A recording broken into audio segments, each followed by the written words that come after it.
Estamos de volta com Inteiro Teor, o programa que mantém você informado sobre as notícias e decisões da primeira região da Justiça Federal.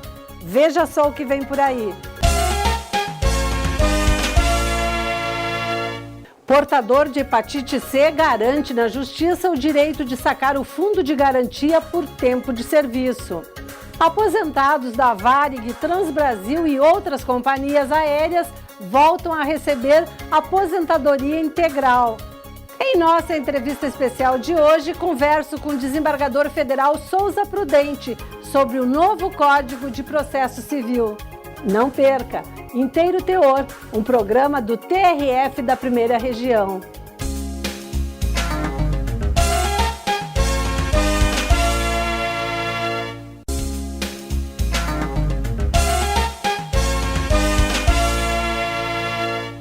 Foram 8 anos de batalha nos tribunais para que finalmente os aposentados da Varig, Transbrasil e outras companhias aéreas pudessem voltar a receber a aposentadoria integral, depois de uma decisão da 6ª turma do TRF da Primeira Região. Saiba um pouco mais sobre esta luta na reportagem de Júlio César Lemes.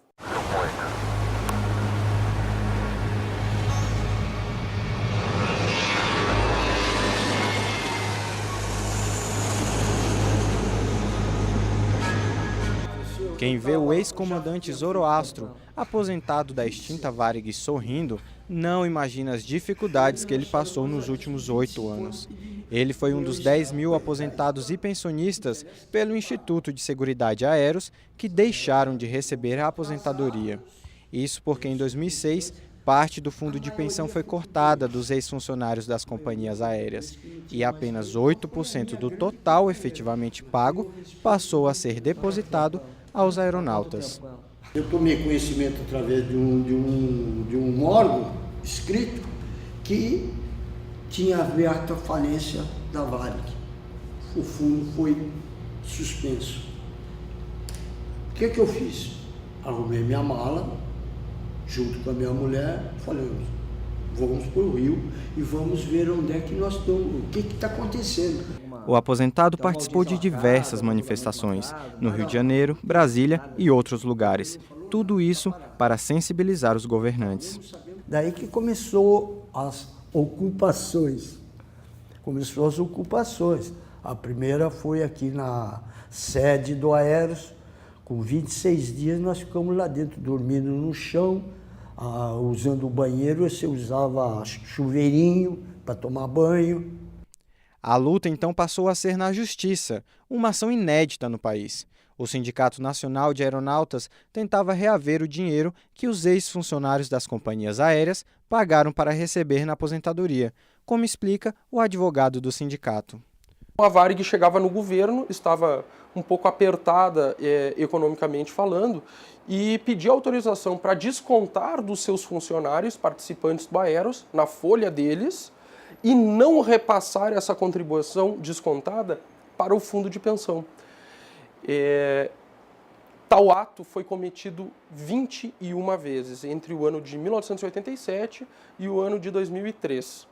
A mesma situação ocorreu com a Transbrasil, que era a 2ª maior patrocinadora, quando a União autorizou que a Transbrasil descontasse os seus funcionários e retivesse esse valor, não repassando para o Aéreos. No dia 19 de setembro do ano passado, o desembargador federal Daniel Paes Ribeiro concedeu a antecipação de tutela, ordenando que a União pagasse, a partir daquela data, a aposentadoria aos aeronautas. Quando saiu a decisão, a União foi intimada a pagar sob pena de multa diária de R$100 mil. Só que existia um problema, nós estamos no final da competência do ano de 2014 e não havia previsão orçamentária para o pagamento disso. Então, a saída do governo eram duas: ou editar uma medida provisória, que seria a medida mais rápida, né, ou editar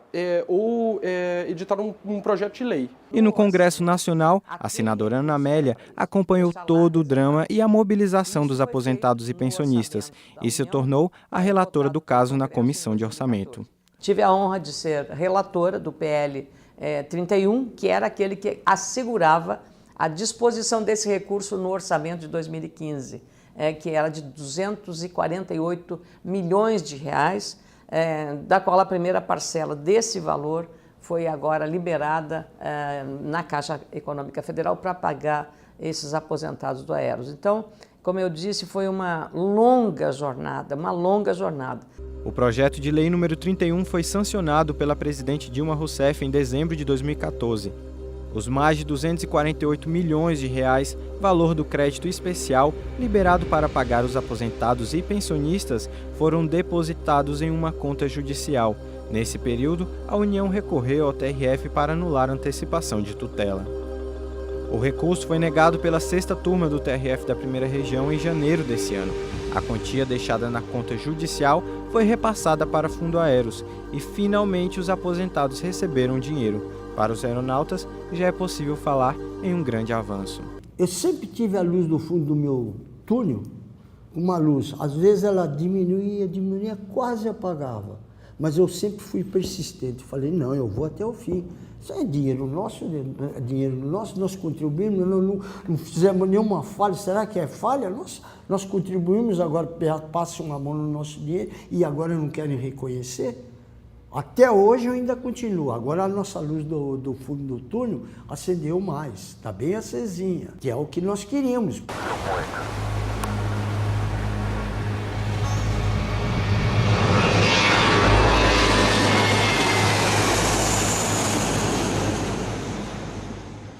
É importante destacar que essa decisão é liminar, concedida apenas para antecipar o pedido sem causar mais demora e perdas aos interessados. Dela ainda cabe recurso e o processo vai continuar tramitando na Justiça. Vamos a um rápido intervalo, mas já voltamos mostrando a situação de um portador de hepatite C que garantiu na Justiça o direito de sacar o fundo de garantia por tempo de serviço.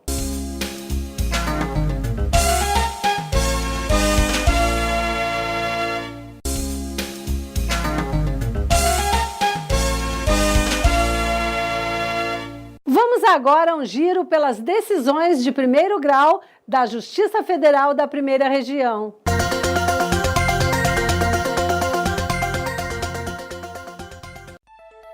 Em Anápolis, a Justiça Federal condenou a empresa brasileira de Correios e Telégrafos por extravio de passaportes. A ECT vai ter que pagar mais de R$ 5 mil por danos materiais e R$ 10 mil por danos morais. O autor da ação conta que a viagem de férias para o exterior com a família precisou ser cancelada por causa do extravio dos passaportes. Ao analisar o caso, o juiz federal Gabriel Brum Teixeira destacou que o autor da ação foi prejudicado por causa do descaso dos Correios. Segundo o magistrado, além da frustração ocasionada ao autor, os Correios não se preocuparam em preservar os documentos, tampouco os dados pessoais da família.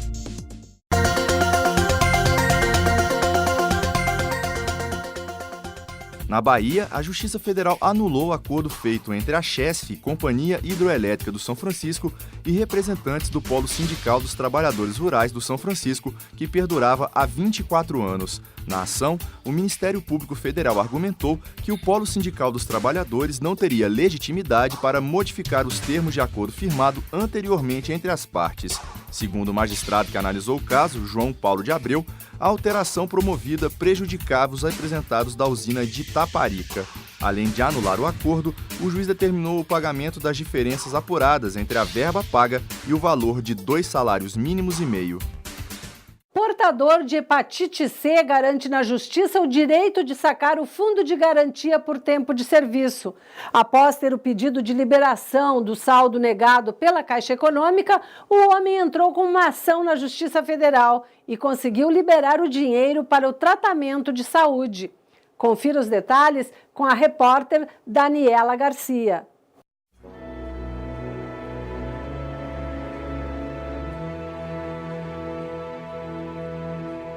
Uma doença grave que pode levar o paciente à morte. Assim é a hepatite C. Quem tem o vírus, como Dona Maria, precisa passar por um tratamento delicado e os remédios normalmente têm fortes efeitos colaterais. Foi muito difícil porque esse tratamento ele deixa a gente muito debilitada, fraca, né? A gente perde muito peso E fiz 1 ano de tratamento. E foi difícil, muito sofrido mesmo. Foi pior ainda, né, o segundo tratamento. Foi mais difícil, eu fiquei mais debilitada, sofri muito. Era muito difícil para eu cuidar da minha neta, para cuidar de mim mesma, né? Mas eu consegui fazer o tratamento até o fim. Para se ter uma ideia das reações, basta observar essas fotos. Aqui, Dona Maria pesava 52 quilos e nesta outra, ela já estava perto dos 37. A aposentada convive com a hepatite C há 13 anos. Foram 2 só tentando controlar a doença. Hoje, ela ainda precisa tomar certos cuidados e vai ao médico regularmente para fazer o acompanhamento. Eu fiquei, assim, com menos resistência, né?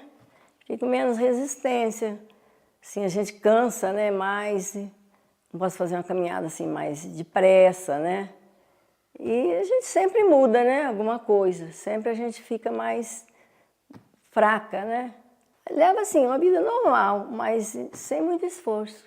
Este infectologista explica que a doença pode comprometer de forma grave o fígado se não tratada ou se descoberta tarde demais. Quem está em insuficiência hepática morre rapidamente. Quem está com cirrose pode desenvolver câncer de fígado a qualquer hora. O câncer de fígado, se a pessoa não está sob controle, em 6 meses mata a pessoa. Se você pega o câncer de fígado no início, você tem muitas coisas para fazer com uma sobrevida muito grande. Mas se você não sabe que você está com cirrose, isso é um processo que está progredindo o tempo inteiro, não te larga. E aí se instala um câncer e a pessoa morre em pouquíssimo tempo. Dona Maria se cuida bastante, justamente para evitar problemas mais graves. E ela afirma que não conseguiria trabalhar em uma atividade mais pesada por causa da doença. Porque eu, por exemplo, podia exercer, né? Hoje, por exemplo, eu vendo esses produtos. Mas é uma coisa que não requer esforço, né? Não requer esforço. Mas se fosse para eu continuar um serviço assim mais pesado, assim, eu não iria dar conta, né? E há pessoas em situações iguais ou com a doença em um estágio ainda mais avançado do que Dona Maria. Diante das dificuldades, alguns portadores de hepatite C tentam a liberação do saldo do Fundo de Garantia do Tempo de Serviço.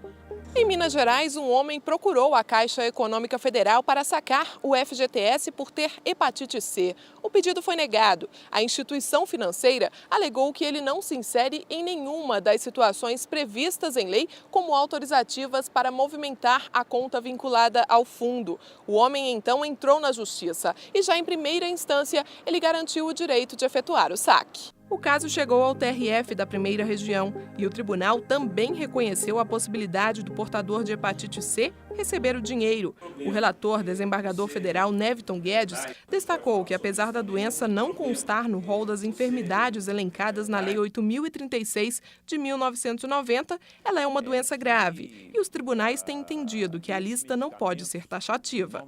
Em obediência à jurisprudência dos tribunais superiores, ele tem entendido que, desde que haja uma doença gravíssima, ainda que não conste daquele rol, a pessoa pode sim ter o direito de sacar o seu fundo de garantia, porque a razão é a mesma. Qual é o fundamento, o motivo que inspirou o legislador? É entender que a pessoa, naquele momento, pela doença grave que a pessoa é acometida, que normalmente implica gastos, dificuldades de toda ordem, ela vai precisar do dinheiro. Não seria justo que ela tenha o recurso do FGTS e não possa utilizar, talvez, para o motivo mais importante da sua vida.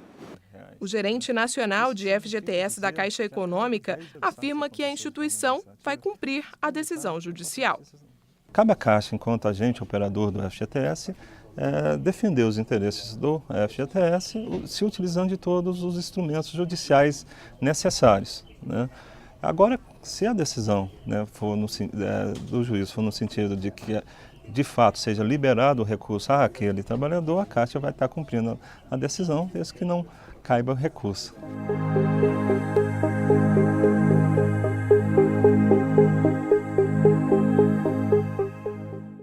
Depois do intervalo, saiba mais sobre o novo Código de Processo Civil aprovado pelo Congresso Nacional. Já voltamos.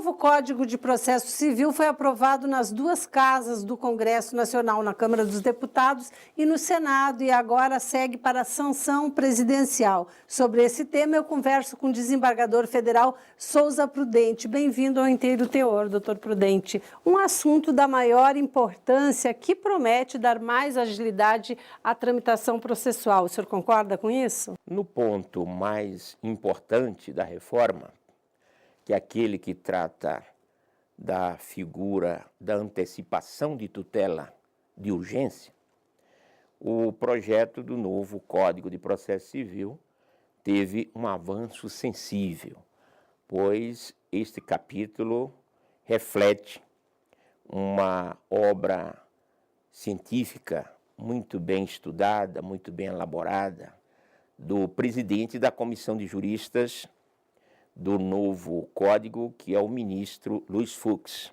Mas o projeto do novo Código de Processo Civil, ainda que tendo sido elaborado com bastante sucesso pela Comissão de Reforma, liderada pelo ministro Fux, ao passar pelo crivo da Câmara dos Deputados, sofreu uma deformação, eu diria.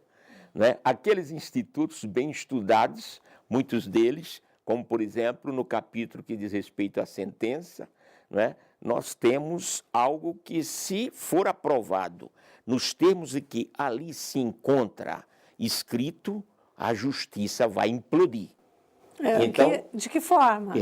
A rigor, se nós analisarmos as diversas hipóteses que o projeto prevê a nulidade da sentença, como por exemplo, se na sentença o juiz utilizar um conceito indeterminado e não esclarecer o alcance desse conceito indeterminado, a sentença é nula. Só para citar um exemplo. Agora, Vera, o que mais me preocupa no projeto deste novo Código de Processo Civil é exatamente a figura historicamente abusiva, nascida nas entranhas do regime de exceção, que é a chamada remessa necessária, já historicamente denominada remessa ex officio.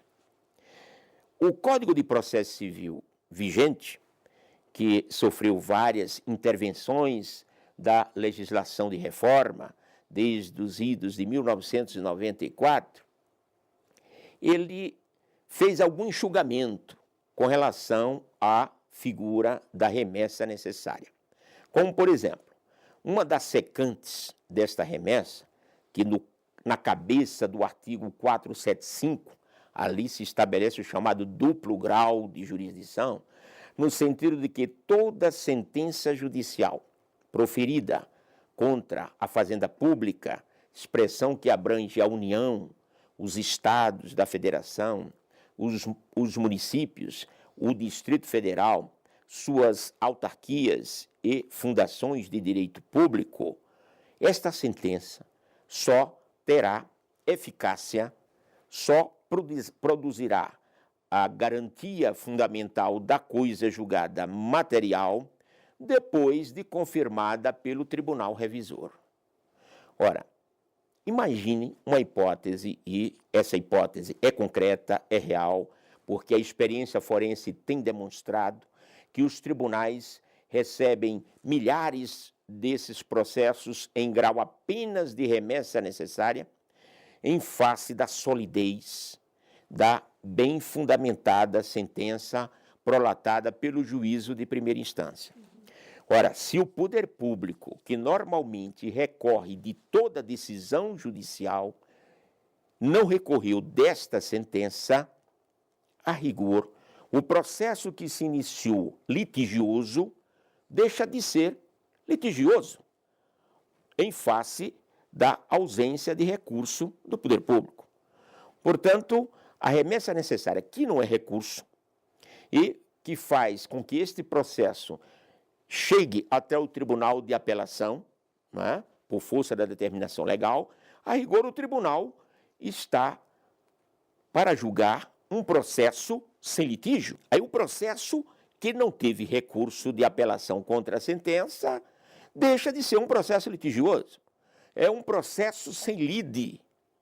Então, torna-se um processo já dominado pelo fenômeno da preclusão lógica máxima. A gravidade desse fato, doutor Prudente, já que, pelo que o senhor nos falou, desenterraram essa brilhante ideia lá da ditadura, que perigo para a democracia isso representa? É muito grande, porque esses institutos que são fósseis da ditadura ainda, como nesse caso da remessa necessária, a sentença do juízo de primeira instância, não tinha credibilidade, a não ser quando carimbada, confirmada pelo Tribunal de Apelação.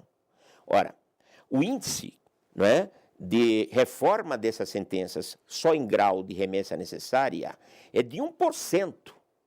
Portanto, esta é uma figura que deveria desaparecer no projeto, porque ela contraria exatamente o princípio constitucional da razoável duração do processo, da celeridade processual, do acesso oportuno à justiça, tendo em vista que o cidadão, ou a pessoa que obteve em primeira instância uma sentença que lhe é favorável contra o poder público, e o poder público que não recorre dessa sentença porque não encontra argumentos para dela recorrer, termina sofrendo um prejuízo enorme. Ganhou ação, não há mais litígio, mas não pode executar a sentença, porque ela está engessada pela figura da remessa necessária, que estabelece a odiosa morosidade na prestação jurisdicional. Ou seja, a emenda ficou pior que o soneto. Neste ponto, sim. Não avançou em nada. Eu diria, é um retrocesso. Mas, no projeto, a emenda ficou pior do que o soneto. Por quê? Não será submetida à remessa necessária, veja bem, se a sentença for prolatada contra a União até 1.000 salários mínimos, isto é, sentença condenatória. Se for prolatada contra os estados da federação, o Distrito Federal e suas respectivas autarquias e fundações de direito público e municípios que constituam capitais dos estados, somente se a sentença condenatória atingir valor inferior a 500 salários mínimos. E se a sentença for prolatada contra os demais municípios, respectivas autarquias e fundações de direito público, com condenação até 100 salários mínimos, não será submetida à remessa necessária. E, por último, também não haverá remessa quando a sentença mantiver entendimento que coincide com a orientação vinculante firmada no âmbito administrativo do próprio ente público, consolidada em manifestação, parecer ou súmula administrativa. Vejam que as hipóteses de não cabimento da remessa, elas aumentaram, é bem verdade, mas sem uma justificativa plausível, razoável, especialmente no que se refere a essa distinção de valores de condenação. A meu ver, não há um significado em termos de razoabilidade do processo, de submeter ainda a remessa necessária, por exemplo, uma sentença que tenha condenado um município que não seja capital, que não, um município que não esteja localizado na capital do estado, em valor superior a 100 salários mínimos, terá que ser submetida ao duplo grau de jurisdição. Não há razão para isso. É uma discriminação odiosa, resultando, em última análise, numa morosidade também odiosa da justiça e contrariando, sobretudo, a boa distribuição da justiça em tempo oportuno a todas as pessoas, a todos os cidadãos. E qual é as chances da presidente vetar esse artigo? As instituições do judiciário estão se mobilizando ou a coisa está passando assim? As chances não são muitas, não, porque esta figura da remessa necessária, não tenha dúvida, só favorece o poder público e desampara o cidadão, né, que litiga contra o poder público. E atravanca o poder judiciário de processos que se iniciaram como litigiosos e depois já não tem mais litígio, porque o poder público não recorreu da sentença. Agora, se beneficia o poder público, dificilmente o Palácio do Planalto vai vetar. Não vetará, tudo indica, não é? Mas acredito que a reforma, para cumprir o seu desiderato, que é de oferecer à sociedade brasileira um instrumento que agilize a solução dos processos perante a justiça, que garanta ao cidadão, não é, uma justiça rápida, eficiente, oportuna, que lhe dê oportunidade de comemorar essa justiça, não terá a mínima chance quando litiga contra o poder público diante do empeço, do emperramento, não é, criado pela ferramenta da remessa necessária. Obrigada, doutor Prudente, por essa verdadeira aula de processo civil. E o inteiro teor fica por aqui. Confira nosso programa no portal do Tribunal. Voltamos na semana que vem, neste mesmo horário. Até um próximo encontro.